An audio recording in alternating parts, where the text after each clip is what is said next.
위층 사람 발소리 좀 조용히 하라고 해. 새벽 5시 강순자는 천장에서 들려오는 둔탁한 발소리에 잠을 깼습니다. 쿵, 쿵. 누군가 바닥을 세게 밟는 소리가 천장을 타고 내려왔어요.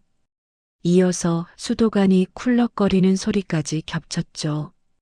강순자는 이불을 걷어차고 일어나 천장을 올려다봤습니다. 위층에 새로 이사 온 사람이 벌써부터 이러면 안 되는데 혼잣말이 저절로 나왔어요. 좁은 부엌으로 나가니 어젯밤에 혼자 먹다 남긴 김치찌개가 냄비째 식어 있었습니다. 반찬 몇 가지도 랩을 씌워놓은 채 식탁 위에 그대로였어요. 싱크대 옆에는 건강검진 결과 봉투가 놓여 있었죠. 아직 뜯지 않은 채였습니다. 강순자는 봉투를 한번 쳐다보다가 고개를 돌렸어요. 물을 한 잔 마시고 창문을 열었습니다. 이른 새벽 공기가 차갑게 들어왔어요. 골목에는 아직 가로등이 켜져 있었고 멀리서 청소차 소리가 들렸죠. 강순자는 창문을 닫고 다시 침대로 돌아갔습니다. 하지만 잠이 오지 않았어요. 천장을 올려다보며 한참을 누워 있다가 결국 일어났죠. 아침을 먹고 계단을 내려가는데 3층 현관 앞에 유모차와 빨래 건조대가 놓여 있었습니다. 계단이 좁아서 발이 잠깐 걸렸어요. 강순자는 인상을 찌푸렸죠. 바로 그때 문이 열렸습니다. 젊은 여자가 장바구니와 쓰레기 봉투를 한꺼번에 들고 나왔어요. 허둥지둥하는 모습이 영 정신없어 보였습니다.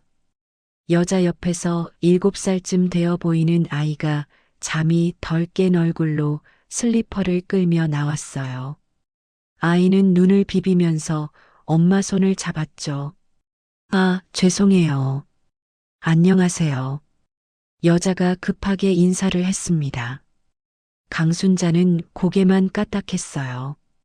대충 인사를 받아주고는 계단을 내려갔죠. 계단참에 손글씨로 쓴 쪽지가 붙어 있었습니다.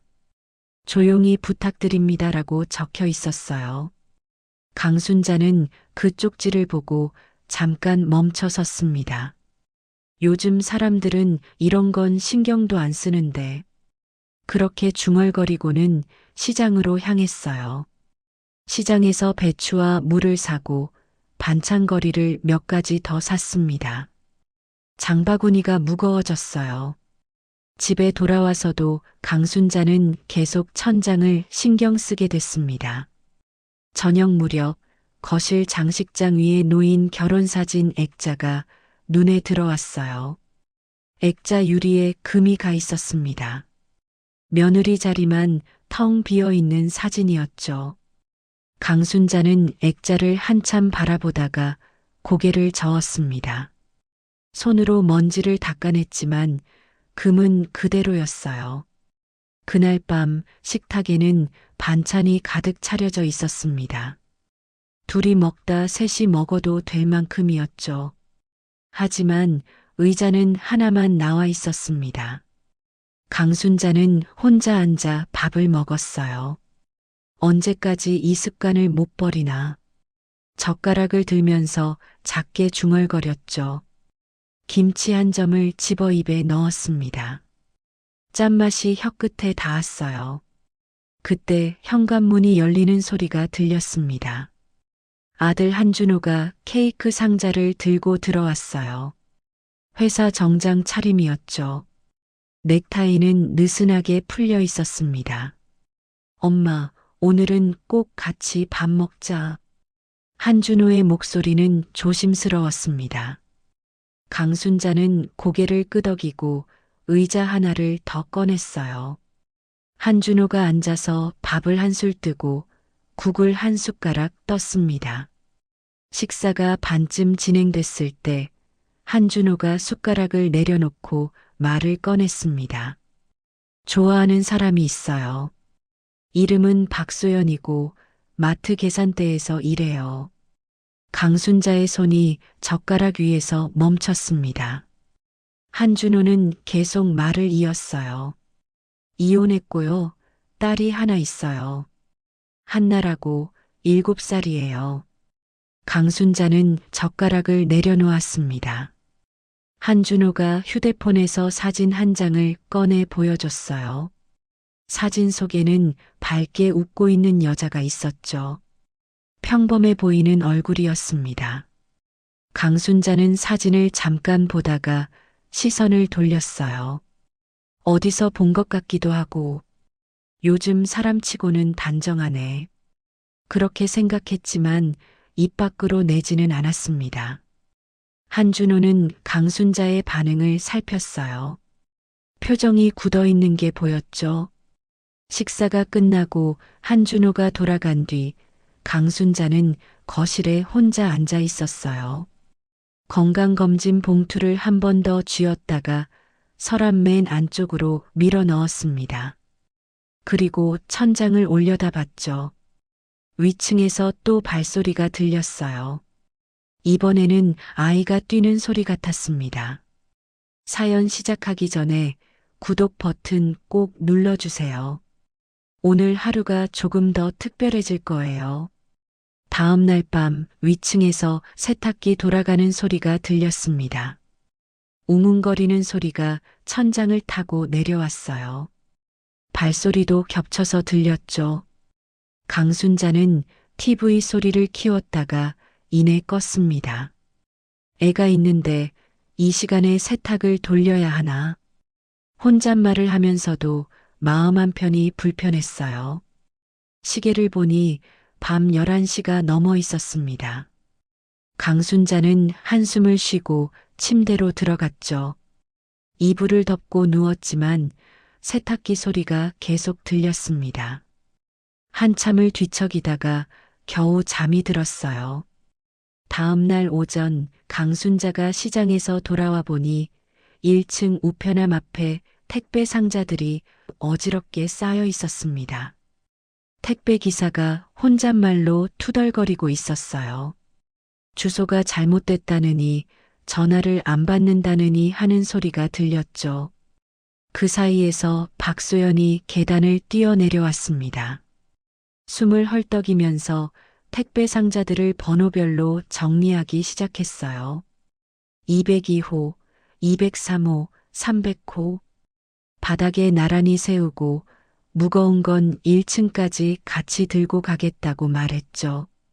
택배 기사는 고맙다는 말도 없이 차로 돌아갔습니다. 강순자는 계단 위에서 그 모습을 내려다봤습니다. 손에 들고 있던 배추를 내려놓고 내려가 상자 하나를 들었어요. 박소연이 놀란 표정으로 강순자를 봤지만 강순자는 아무 말도 하지 않았습니다. 함께 상자를 1층 앞까지 나르고 나서야 두 사람은 각자 자기 층으로 올라갔어요. 박소연이 고맙다고 인사를 했지만 강순자는 고개만 끄덕였죠. 집에 들어온 강순자는 배추를 싱크대에 내려놓고 물로 씻기 시작했습니다. 흙이 물에 씻겨 내려갔어요. 배추 잎을 하나씩 떼어내며 간장을 적기 시작했습니다. 귀에는 어젯밤 세탁기 소리가 남아 있었어요. 박소연에 대한 짜증과 방금 본 행동에 대한 묘한 인상이 뒤섞였죠. 요즘 사람들은 남한테 신경 안 쓴다고 생각했는데 강순자는 고개를 저었습니다. 배추를 다 씻고 물기를 털어냈어요. 소쿠리에 담아 베란다에 내놓았죠. 주말 아침 강순자는 종로시장에 장을 보러 갔습니다. 버스를 타고 시장 입구에서 내렸어요. 시장은 사람들로 붐볐습니다. 채소 파는 곳, 생선 파는 곳, 과일 파는 곳을 차례로 돌아다녔죠. 시장 한복판에서 가격 흥정을 하다가 잠시 장바구니를 내려놨어요. 무가 싸다고 해서 몇 개를 골라 담았습니다. 돌아보니 장바구니가 사라져 있었어요. 강순자는 주변을 둘러봤습니다. 사람들이 바쁘게 오가고 있었지만 장바구니는 보이지 않았죠. 노란 비닐봉지 하나만 들고 시장 입구를 서성였어요. 허탈한 표정이었습니다. 장바구니 안에는 오늘 산 물건들이 다 들어 있었어요. 배추, 파, 두부, 고등어까지. 강순자는 한숨을 쉬고 다시 시장 안쪽으로 들어갔습니다. 혹시나 싶어서 한 바퀴 더 돌았지만 장바구니는 없었어요. 결국 포기하고 시장 입구로 나왔죠. 그때 회색 패딩을 입은 박소연이 아이 손을 잡고 나타났습니다. 한나였어요. 한나는 엄마 손을 꼭 잡고 있었죠. 혹시 이 빨간 장바구니 주인 아니세요? 박소연이 장바구니를 들고 물었어요. 강순자의 장바구니가 맞았습니다. 시장 한 바퀴를 돌다가 장바구니를 발견하고 혹시나 싶어 기다렸다고 박소연이 설명했죠. 박소연 손에는 자기가 장본 봉투 대신 한나가 쥔 작은 빵 봉지 하나만 남아 있었습니다. 한나는 빵 봉지를 들고 엄마를 올려다보고 있었어요. 강순자는 장바구니를 두 손으로 받아들었습니다. 요즘 애 엄마들은 자기 것부터 챙기는 줄 알았는데 그렇게 생각하면서도 입 밖으로 내지는 않았어요. 박소연이 미소를 지으며 말했습니다. 다행이네요. 물건이 다 있으시죠? 강순자는 장바구니 안을 들여다봤어요. 배추, 파, 두부, 고등어 모두 그대로 있었습니다. 고개를 끄덕이고 고맙다고 짧게 말했죠. 박소연은 한나 손을 잡고 시장 안으로 들어갔습니다. 강순자는 그 뒷모습을 잠깐 바라보다가 버스 정류장으로 걸어갔어요. 집에 돌아온 강순자는 장바구니를 싱크대 옆에 내려놓고 잠시 멈춰 섰습니다. 한숨과 함께 작은 미소가 한번 지나갔죠.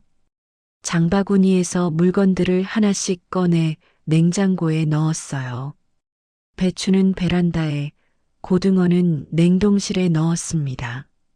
초봄 비가 부슬부슬 내리던 저녁, 강순자는 우산을 접으며 계단을 올라가다가 미끄러운 계단에서 발을 헛디뎠습니다.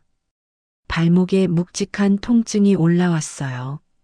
난간을 붙잡고 숨을 고르는데 위층에서 내려오던 박소연이 상황을 봤습니다.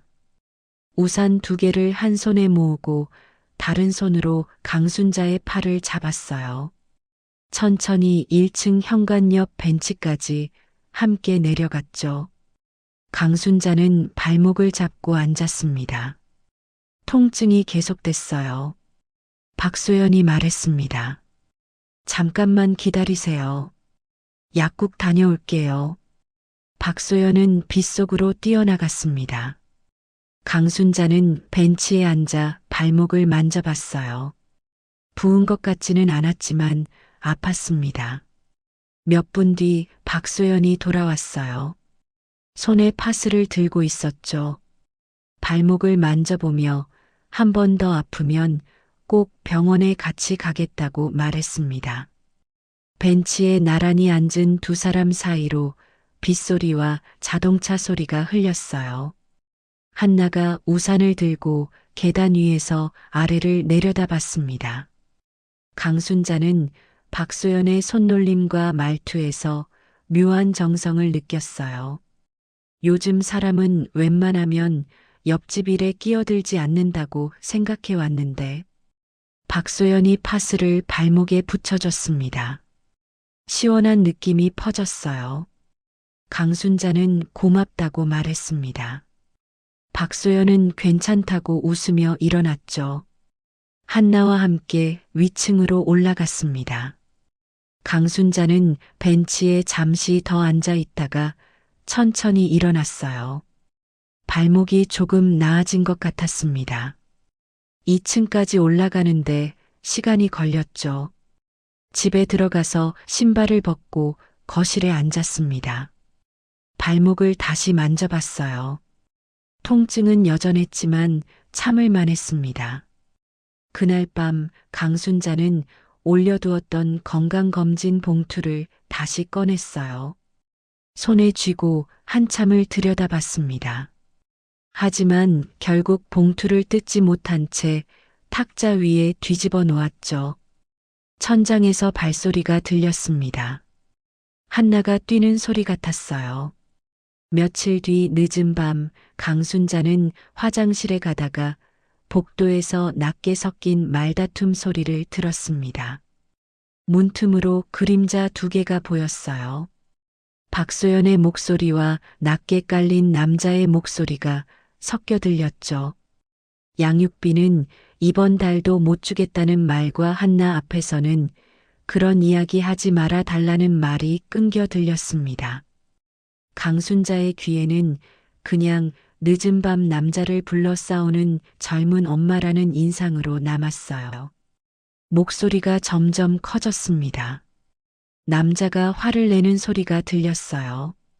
박소연이 목소리를 낮추는 게 느껴졌죠. 한나가 깰까봐 조심하는 것 같았습니다. 강순자는 문 앞에서 잠시 서 있다가 다시 자기 집으로 들어갔어요. 침대에 누웠지만 잠이 오지 않았습니다. 위층에서 문 닫히는 소리가 들렸어요. 남자가 나간 모양이었죠. 다음 날 계단에서 마주쳤을 때 강순자는 무심하게 말했습니다. 밤 늦게 아이 있는 집에 남자 들이는 건 조심하는 게 좋아요. 박소연의 얼굴이 순간 굳어졌습니다. 입술이 파르르 떨렸어요. 짧게 대답했습니다. 어제 사람은 전 남편이었어요. 그리고는 서둘러 위층으로 올라갔습니다. 발소리가 빨라졌어요. 계단참에는 전날 떨어진 전단지와 구겨진 소포 상자가 남아 있었습니다. 강순자는 잠시 서 있다가 아무 말 없이 상자들을 한쪽으로 치웠어요. 전단지도 주워서 쓰레기통에 넣었죠. 두 사람 사이의 공기가 눈에 보일 만큼 어색해졌습니다. 그 뒤로 며칠 동안 강순자와 박소연은 계단에서 마주쳐도 인사만 짧게 나눴어요. 강순자는 그 일이 자꾸 신경 쓰였습니다. 혹시 내가 잘못 말한 건 아닐까? 그렇게 생각하면서도 사과하지는 못했죠. 봄바람이 조금씩 따뜻해진 어느 토요일 오후 강순자의 집. 거실에는 평소보다 깨끗이 달인 식탁보와 반찬들이 차려져 있었습니다. 김치, 나물, 전, 국까지 정성스럽게 준비했어요. 한준호는 와이셔츠 소매를 정리하며 말했습니다. 오늘은 꼭 얼굴 한 번만 보고 생각해줘. 강순자는 고개를 끄덕였어요. 거울 앞에 서서 옷매무새를 다시 한번 봤습니다. 머리도 빗고 립스틱도 살짝 발랐죠. 한준호가 시계를 보며 말했습니다. 곧 도착할 거예요. 현관 밖에서 초인종 소리가 났습니다. 강순자는 심호흡을 한번 하고 현관으로 걸어갔어요. 한준호가 먼저 문을 열었습니다. 문이 열리자 베이지색 원피스를 입은 박소연과 단정하게 머리를 묶은 한나가 서 있었어요. 세 사람의 시선이 동시에 멈췄습니다. 거실 공기가 순식간에 얼어붙었죠. 위층 세입자와 예비 며느리라는 두 단어가 하나로 겹쳐지는 순간이었습니다. 강순자는 한 손으로 소파 등받이를 짚고 천천히 앉았어요. 한준호가 당황한 표정으로 두 사람을 번갈아 봤습니다. 박소연도 놀란 얼굴로 서 있었어요. 한나만 주변을 두리번거렸죠. 한참의 침묵이 흐른 뒤 한준호가 먼저 말을 꺼냈습니다. 엄마, 이분이 내가 말했던 박소연이에요. 강순자는 고개를 끄덕였습니다. 박소연이 조심스럽게 인사했어요. 안녕하세요. 박소연입니다. 목소리가 떨리고 있었습니다. 강순자는 일어나서 식탁을 가리켰어요. 일단 앉으세요. 네 사람이 식탁에 둘러앉았습니다. 식사가 조금씩 진행되는 동안 누구도 쉽게 말을 꺼내지 못했어요. 젓가락 부딪히는 소리만 작게 들렸죠. 한나가 반찬을 먹다가 말했습니다. 할머니 김치는 밥 2그릇 먹게 되는 맛이에요. 어색한 웃음이 흘렀어요. 강순자가 한나를 바라봤습니다. 한나는 밝게 웃고 있었죠. 박소연이 한나에게 조용히 하라고 말했지만 강순자는 괜찮다고 고개를 저었습니다. 식사가 끝나고 설거지를 하려는데 박소연이 일어나서 도왔어요. 강순자는 박소연과 함께 설거지를 했습니다. 두 사람은 말없이 그릇을 씻고 닦았죠. 한준호와 한나는 거실에 앉아 있었습니다. 설거지가 끝나고 강순자는 거실로 돌아왔어요. 박소연도 뒤따라왔습니다. 강순자는 잠시 망설이다가 안방으로 들어갔어요. 서랍을 열고 건강검진 봉투를 꺼냈습니다. 거실 중앙 탁자 위에 내려놨죠. 이제는 숨기고 싶지 않아. 목소리는 떨렸지만 단호했습니다. 한준호가 놀란 표정으로 봉투를 봤어요. 엄마, 이게 뭐예요? 강순자는 대답하지 않고 봉투를 밀어줬습니다. 저녁 햇살이 창틀을 길게 타고 들어올 때 네 사람은 식탁 대신 좁은 거실 한가운데 앉아 봉투를 함께 열었습니다. 한준호가 봉투를 조심스럽게 뜯었어요. 안에서 서류가 나왔습니다. 건강검진 결과에는 큰 병은 아니지만 꾸준한 관리가 필요하다는 글자가 선명하게 적혀 있었어요. 한준호가 서류를 읽는 동안 표정이 점점 굳어갔습니다. 박소연은 직업에서 익힌 습관대로 서류를 자세히 들여다봤어요. 약 이름과 식단 조절 방법을 조곤조곤 설명하기 시작했습니다. 칼슘이 필요하다는 내용, 비타민 D를 챙겨 먹어야 한다는 내용, 염분을 줄여야 한다는 내용을 차분하게 읽어줬죠. 한준호는 노트를 꺼내 메모를 하기 시작했습니다. 약 이름, 복용 시간, 주의사항을 적었어요. 강순자는 그 모습을 지켜봤습니다. 박소연이 설명하는 말을 들으며 천천히 고개를 끄덕였어요. 서류 위에 적힌 병명과 약 이름들은 강순자에게는 낯설고 어려운 글자였지만 박소연이 조곤조곤 정리해주니 조금씩 마음이 놓였습니다. 많이 걱정하셨어요? 박소연이 조심스럽게 물었어요. 강순자는 눈을 깔고 손끝으로 봉투 모서리를 쓸었습니다. 나이 들면 다 한 가지씩은 있는 것 같아요. 괜히 걱정될까봐 말을 못했지. 한준호는 그 말에 눈을 크게 뜨고 어머니를 바라봤습니다. 엄마, 왜 혼자 걱정했어요? 나한텐 말해도 되잖아요. 내가 바쁘니까. 강순자의 목소리는 아주 작았습니다. 괜히 짐될까 싶어서. 잠시 거실에 조용한 공기가 흘렀습니다. 그 침묵을 먼저 깬 건 박소연이었습니다. 저 앞으로 병원 가는 날은 저도 같이 갈게요. 박소연이 손등위 메모지에 작은 글씨로 날짜를 적으며 말했어요. 제가 일하는 곳에서 이런 설명 자주 하거든요. 약 관리도 도와드릴 수 있어요. 강순자는 박소연의 손을 한참이나 바라보다가 작게 정말 작게 미소를 지었습니다. 귀찮지 않겠어요? 아니에요. 강순자 어르신 건강이 제일 중요하잖아요. 박소연의 말은 꾸밈이 없었습니다. 한나가 그 옆에서 조그만 목소리로 말했어요. 저도 도와드릴 거예요. 할머니 약 시간 되면 알려드릴게요. 한준호가 웃으며 딸 머리를 쓰다듬었고 강순자는 그 모습을 보며 천천히 숨을 내쉬었습니다. 마음속에서 뭔가가 아주 조금 녹아내리는 것 같았어요. 다들 고맙네. 내가 요즘 조금 겁이 많아져서 그래. 박소연은 고개를 저었습니다. 겁나는 건 당연해요. 저라도 그럴 거예요. 네 사람은 잠시 말없이 양쪽 소파에 앉아 있었어요. 창밖에서는 해가 스르르 넘어가며 거실을 따뜻한 주황빛으로 물들이고 있었고 탁자 위에는 새 가족 사진 시안이 놓여 있었습니다. 사진 속 네 사람은 어깨를 나란히 붙이고 환하게 웃고 있었죠. 한준호가 그 사진을 쳐다보며 말했습니다. 엄마, 우리 앞으로 어떻게 하면 좋을까요?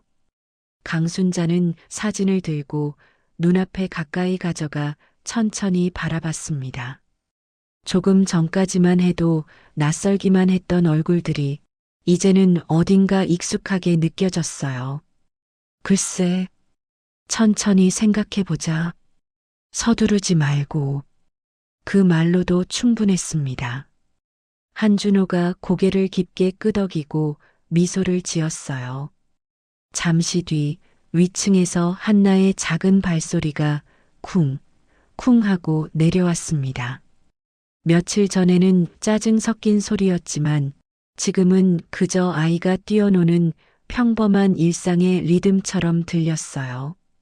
강순자는 리모컨을 들어 TV 볼륨을 한 칸 내렸습니다.